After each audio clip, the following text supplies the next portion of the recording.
Hi viewers, இன்னைக்கான வீடியோவில் என்ன நடக்கலாம்னு சொல்லிட்டு பார்க்கலாம். வீடியோக்குள்ள போகிறதுக்கு முன்னாடி நம்ம சேனலை லைக் அண்ட் சப்ஸ்கிரைப் பண்ணிட்டு கொஞ்சம் சப்போர்ட் பண்ணுங்க. வாங்க இப்போ வீடியோக்குள்ள போகலாம். எபிசோட் ரொம்பவே இன்ட்ரெஸ்டிங்காக போய்கிட்டு இருக்கு. சாமுண்டேஸ்வரி கொண்டு வந்த நகை எல்லாமே கவரிங் அப்படின்னு சொல்லிட்டு பஞ்சாயத்தில் நிரூபிச்சிடுறாங்க. அப்போ கார்த்தி வந்து சொல்றாங்க, எப்படி இந்த நகை கவரிங்காக மாறி இருக்க முடியும், அப்போ உண்மையான நகைங்க அப்படிங்கிற மாதிரி கேட்கும்போது சாமுண்டேஸ்வரி சொல்றாங்க, என் வீட்டில் இருந்தது இந்த நகை தான், ஆனால் எப்படி கவரிங்காக மாறிச்சுன்னு எனக்கு தெரியல அப்படிங்கிற மாதிரி சொல்லிக்கிட்டு இருக்காங்க. அப்போ மயில் வந்து கார்த்தி கிட்ட சொல்றாங்க, பாத்தியப்பா இந்த சிவனாண்டி பண்ண வேலையை தான் இருக்கும், இந்த சின்னத்தை தான் இந்த நகையை தூக்கி கொடுத்துருக்கும்னு எனக்கு தோணுது அப்படிங்கிற மாதிரி சொல்ல, அதுக்கேற்ற மாதிரியே இந்த இடத்துல சிவனாண்டி வந்து சொல்றாங்க, அது எப்படிப்பா இத்தனை வருஷமா இவங்க வீட்டில் தானே இந்த நகை இருந்துச்சு, அது எப்படி திடீர்னு கவரிங்கா மாறும், இவங்க ஏதோ கோல்மால் பண்றாங்கன்னு நினைக்கிறேன் அப்படிங்கிற மாதிரி சொல்ல, அதை கேட்டுட்டு ஊர் மக்கள் எல்லாருமே சாமுண்டேஸ்வரியை திட்ட ஆரம்பிக்கிறாங்க.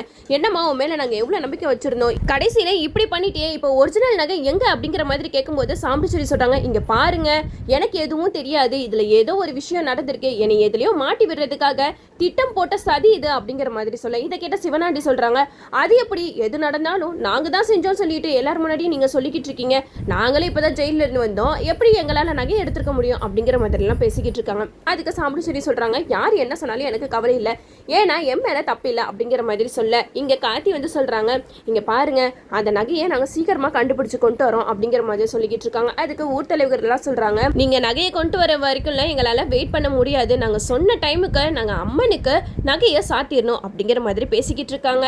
அப்போ சிவனாண்டி சொல்றாங்க, இங்க பாருங்க ஐயா, நீங்க வந்து உங்க வேலையை பாருங்க, நான் அந்த கவரிங் நகையை கொண்டு போயிட்டு அந்த மாதிரி தங்கத்துல நகை எல்லாமே செஞ்சு அம்மனுக்கு சாத்துறேன், ஆனா முதல் மரியாதை எனக்கு தான் கிடைக்கணும் அப்படிங்கிற மாதிரி சிவனாண்டி சொல்றாங்க.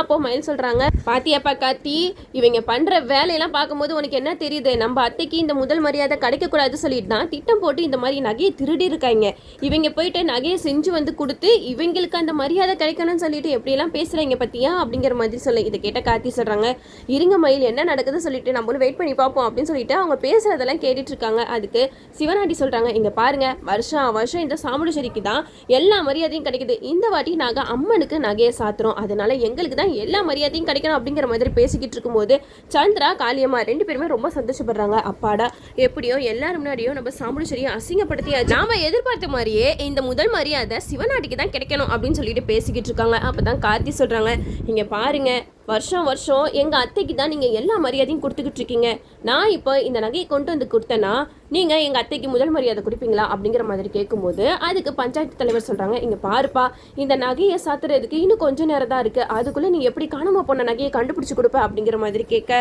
அதுக்கு கார்த்தி சொல்கிறாங்க, எங்களால் முடியும், கண்டிப்பாக நாங்கள் கண்டுபிடிச்சி கொடுப்போம் அப்படிங்கிற மாதிரி சொல்லிட்டு போயிடுறாங்க. அப்போது சாமுண்டேஸ்வரி வந்து அந்த இடத்துல நின்றுட்டு இருக்கும்போது சந்திரா வந்து சொல்கிறாங்க, பாத்தியாக்கா இவங்க பண்ண வேலையாக தான் இருக்கும், இவங்க தான் ஏதோ ஒரு வேலை பண்ணிட்டு அந்த பழிய உன் மேல தூக்கி போட்டுட்டு இருக்கான், இவன் வந்து உன் மேல இருக்கிற கோவத்துல எப்படியெல்லாம் பண்றான் பாத்தியா அப்படிங்கிற மாதிரி சொல்ல, அதுக்கு சாமுண்டேஸ்வரி சொல்றாங்க, இல்ல சந்திரா எனக்கு என்னமோ இதெல்லாம் சிவனாண்டியோட வேலையா தான் இருக்குன்னு தோணுது, ஏன்னா அபாண்டமா அவன் மேல நம்ம பழி போட வேணாம், எனக்கு ஒரு அவமானம் வந்தா அவன் தான் முன்னாடி வந்து நின்று அந்த அவமானத்தை சரி பண்றான், இப்ப எப்படி அவன் பண்றான்னு பார்ப்போம் அப்படிங்கிற மாதிரி சாமுண்டேஸ்வரி வந்து கார்த்திக்கு எதுவா சந்திரா கிட்ட பேசுறாங்க. அப்போ சந்திரா வந்து மனசுல நினைக்கிறாங்க, என்னடா இது அக்கா இப்படி கொஞ்ச நேரத்திலேயே மனசு மாறுவா, நான் கொஞ்சம் கூட எதிர்பார்க்கவே இல்லையே, இவ்வளவு நாளா கார்த்தி மேல எரிஞ்சு விழுந்துட்டு இருந்தா இப்ப என்னன்னா தனக்குன்னு ஒரு பிரச்சனை வந்ததுக்கு அப்புறம் இப்படி பல்ட்டி அடிக்கிறாளே அப்படின்னு சொல்லிட்டு சந்திரா வந்து யோசிச்சுட்டு இருக்காங்க. இந்த நகையை திருநது சிவனாண்டியா மட்டும் இருக்கட்டும், அப்புறம் வச்சுக்கிறவனா அப்படின்னு சொல்லிட்டு நம்ம சாமுண்டேஸ்வரி போயிடுறாங்க. அப்ப காளியம்மா வந்து சந்திரா கிட்ட கேட்கறாங்க, என்ன சந்திரா உங்க அக்கா காரி என்ன சொல்றா அப்படிங்கிற மாதிரி கேட்கறதுக்கு சந்திரா சொல்றாங்க, இல்ல இவ்வளவு நாளா வந்து கார்த்தி மேல அவ ரொம்பவே கோவமா இருந்தா, ஆனா இப்போ நகையை கண்டுபிடிச்சிட்டு வரேன் அப்படின்னு சொல்லிட்டு அவன் போயிட்டான் இல்லையா, அதுக்காக இவ அவன் மேல கொஞ்சம் அனுதாபப்படுற மாதிரி இருக்கு அப்படிங்கிற மாதிரி சொல்ல, இது கிட்ட காளியம்மா வந்து சொல்றாங்க, என்ன நடந்தா என்ன சந்திரா, இப்போ இந்த முதல் மரியாதை ஏம்மா என் சிவனாண்டிக்கு தான் கிடைக்க போகுது, அதை நினைக்கும் போது எவ்வளவு சந்தோஷமா இருக்கு தெரியுமா அப்படிங்கிற மாதிரி சொல்லிக்கிட்டு இருக்காங்க. இந்த சைடு நம்ம கார்த்திக் வந்து எப்படி அந்த நகை காணாம போயிருக்கோம் அப்படிங்கிற மாதிரிலாம் யோசிச்சுட்டு இருக்காங்க.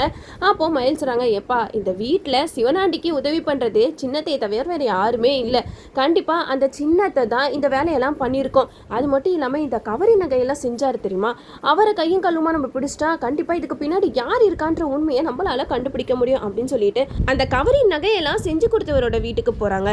அங்க போயிட்டு நம்ம கார்த்திக் வந்து எல்லா விஷயத்தையும் சொல்றாங்க, இந்த மாதிரி கோயில் நகை எல்லாமே கவரிங்கா மாறி இருக்கு, அதுக்கான காரணம் நீங்க தான் எனக்கு நல்லாவே தெரியும், நீங்களே உண்மையை ஒத்துக்கிட்டீங்கன்னா ஒன்றுமே பிரச்சனை கிடையாது. ஆனால் நீங்கள் எதுவுமே ஒத்துக்காமல் சும்மா பொய்ய சொல்லிக்கிட்டு இருந்தீங்கன்னா கண்டிப்பாக இதுக்கான தண்டனை பெருசாக இருக்கும். அது மட்டும் இல்லாமல் சாமி குத்தத்துக்கு நீங்கள் ஆளாயிடாதீங்க அப்படிங்கிற மாதிரி கார்த்தி மயில் 2 பேருமே சொல்லிக்கிட்டு இருக்காங்க. இதெல்லாம் கேட்டுட்டு அவருக்கு ஒரு பயம் வருது.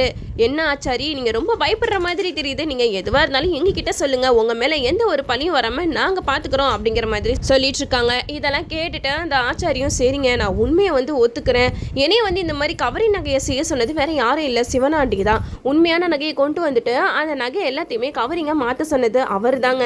எனக்கு நிறைய காசு கொடுக்குறேன்னு சொன்னாங்க. இந்த விஷயத்த வெளியில தெரிஞ்சா கண்டிப்பா என்னோட உயிருக்கே ஆபத்தாயிடும். அதனால இப்போ நான் என்ன செய்யறதுனே தெரியல அப்படிங்கிற மாதிரி சொல்ல அதுக்கு காத்தி சொல்றாங்க, உங்க உயிருக்கெல்லாம் எந்த ஆபத்தும் வராது, அதுக்கு நாங்க கேரண்டி. நீங்க மட்டும் உண்மையை பஞ்சாயத்துல சொல்லிட்டீங்கன்னா போதும். ஏன்னா இது சாமி குத்தமாயிடும். சாமிக்கு போட்ட நகையில இப்படி பெரிய துரோகம் பண்ணவே கூடாது அப்படிங்கிற மாதிரி சொல்லி நம்ம காத்தி அந்த ஆச்சாரியை கூட்டிட்டு போறாங்க. அப்போ பஞ்சாயத்துல எல்லாருமே கூடி நிக்கிறாங்க. அப்போ நம்ம காத்தி அந்த பஞ்சாயத்து தலைவர் கிட்ட சொல்றாங்க, இங்க பாருங்க கோயில் நகை எங்கேயுமே திருட்டு போல, அது சிவனாண்டி கிட்ட பத்திரமா தான் இருக்கு அப்படிங்கிற மாதிரி சொல்ல இதை கிட்ட எல்லாருமே பயங்கரமா ஷாக் ஆகுறாங்க. என்னப்பா சொல்ற, சிவனாண்டி கிட்ட பத்திரமா இருக்கா?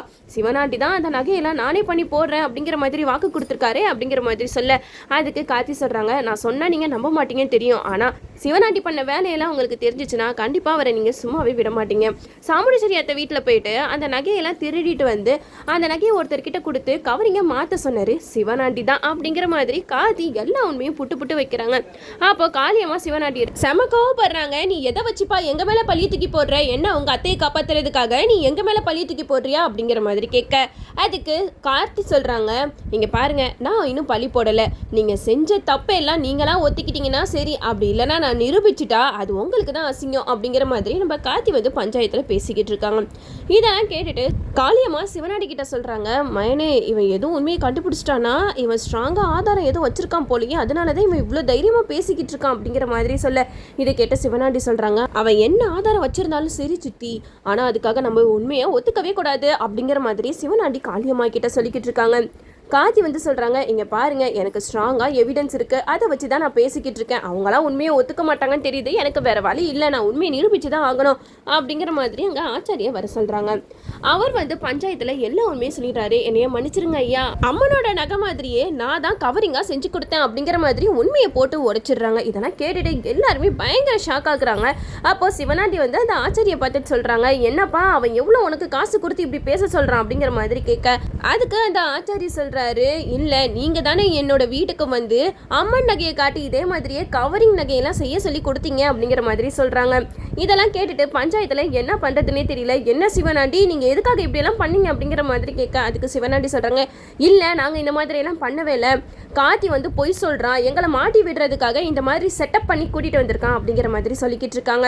இதெல்லாம் கேட்டுட்டு காத்தி சொல்றாங்க, இங்க பாருங்க ஐயா, எனக்கு ஒன்றும் இவங்க மேல பழி போடணும்னு அவசியம் இல்லை, நடந்த உண்மையை தான் நான் சொல்லிக்கிட்டு இருக்கேன், எங்க அத்தையை பழி வாங்குற நோக்கத்தோட தான் சிவனாண்டி இந்த மாதிரி எல்லாம் பண்ணிக்கிட்டு இருக்காரு அப்படிங்கிற மாதிரி இன்னும் நிறைய ஆதாரங்கள் காட்டுறாங்க. அப்ப அந்த ஆச்சாரி சொல்றாங்க, நான் கூட உண்மையை சொல்ல வேணாம் தான் நினைச்சேன், ஆனா நான் உண்மையை சொல்லாம விட்டேனா கண்டிப்பா தெய்வ குத்தமாயிடும் அப்படின்னு சொல்லிட்டு அந்த ஆச்சாரி உண்மையை ஒத்துக்கிறாரு. இதை கேட்டுட்டு அந்த பஞ்சாயத்து தலைவர் சிவனாண்டி கிட்ட சொல்றாங்க, இங்க பாருப்பா அவரே தெய்வ குத்தமாயிடும் அப்படின்னு சொல்லிட்டு உண்மையை ஒத்துக்கிட்டாரு, நீயும் உண்மையை ஒத்துக்கோ, நீ உண்மையை ஒத்துக்கலன்னா அப்புறம் தண்டனை வேற மாதிரி இருக்கும் அப்படிங்கிற மாதிரி சொல்றாங்க. அப்போ சிவனாண்டி காளியம்மா 2 பேரும் திரு முழிச்சுக்கிட்டு இருக்காங்க. அப்போ சிவனாண்டி சொல்றாங்க, இங்க பாருங்க சித்தி, இப்போ மட்டும் நம்ம உண்மையை சொல்லலைன்னா இவங்க வேற மாதிரி நம்மள தண்டிச்சிருவாங்க, வேற வழி இல்லை, நம்ம உண்மையவே சொல்லிடுவோம் அப்படின்னு சொல்லிட்டு அங்க எல்லா உண்மையும் சொல்றாங்க. ஆமா நாங்க சாமுண்டீஸ்வரிக்கு முதல் மரியாதை கிடைக்கக்கூடாது அப்படிங்கிற நோக்கத்துல தான் இந்த மாதிரி எல்லாம் பண்ணணும் அப்படிங்கிற மாதிரி சொல்ல இதை கேட்டுட்டு பயங்கர டென்ஷன் ஆகுறாங்க. சாமுண்டீஸ்வரிக்கு அப்பதான் ஒரு டவுட் வருது, அது எப்படி நம்ம வீட்டில் இருக்கிற நகையை நம்ம வீட்டாளுங்களை தவிர வேற யாராலையுமே அந்த நகை மேல கை வைக்க முடியாது, அப்போ நம்ம வீட்டில் இருக்கிற யாரோ தான் அந்த நகையை எடுத்துக்கொண்டு போயிட்டு சிவனாண்டி கிட்ட கொடுத்துருக்கணும், யாரா இருக்கும் அப்படிங்கிற மாதிரி நம்ம சாமுண்டீஸ்வரி யோசிச்சுட்டு இருக்காங்க. அப்போ நம்ம கார்த்தி சொல்றாங்க, இங்க பாருங்க எங்க அத்தை மேல எந்த தப்பும் இல்லை, நிரூபணம் ஆயிடுச்சு, இப்போ சிவனாண்டி அந்த ஒரிஜினல் நகையெல்லாம் கொடுத்துட்டா எங்க அத்தைக்கு தான் முதல் மரியாதை கிடைக்கணும் அப்படிங்கிற மாதிரி நம்ம கார்த்திக்கு சாமுண்டீஸ்வரிக்கு சப்போர்ட் பண்ணி பேசுறாங்க. இதெல்லாம் கேட்டுட்டு அந்த பஞ்சாயத்து தலைவரும் எல்லாத்துக்குமே சரின்னு சொல்லிடுறாங்க. ஏன்னா சாமுண்டீஸ்வரி மேலே தப்பு இல்லைன்னு சொல்லிட்டு நிரூபணம் ஆயிடுச்சு. அதனால அவங்கள தண்டிக்க கூடாது. இந்த நகையெல்லாம் திருடின சிவனாண்டியை தான் நம்ம தண்டிச்சாகணும். அதனால இந்த முதல் மரியாதை எல்லாமே சாமுண்டீஸ்வரிக்கு தான் போய் சேரும் அப்படின்னு சொல்லிட்டு சாமுண்டீஸ்வரியை அந்த பஞ்சாயத்தில் கௌரவப்படுத்துறாங்க. அது மட்டும் இல்லாமல் இப்போதான் நம்ம சாமுண்டீஸ்வரிக்கு கார்த்திக் மேலே ஒரு சின்ன அனுதாபம் வந்திருக்குன்னே சொல்லலாம். ஏன்னா இவ்வளோ பெரிய பிரச்சனையிலேருந்து நம்ம கார்த்தி தான் சாமுண்டீஸ்வரியை காப்பாற்றிருக்காரு. அது மட்டும் இல்லாமல் இப்போ நம்ம சாமுண்டீஸ்வரிக்கு ரொம்பவே டவுட் வந்துட்டே இருக்கு. நம்ம வீட்டில் அப்போ சிவனாண்டிக்கு வேலை செய்கிற ஆள் யாரோ ஒருத்தவங்க இருக்காங்க.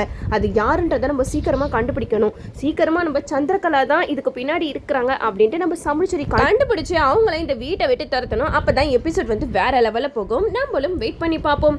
ஓகே வீவர்ஸ், இந்த வீடியோ உங்களுக்கு பிடிச்சிருந்தா லைக் பண்ணுங்க, மறக்காம நம்ம சேனலை சப்ஸ்கிரைப் பண்ணிடுங்க.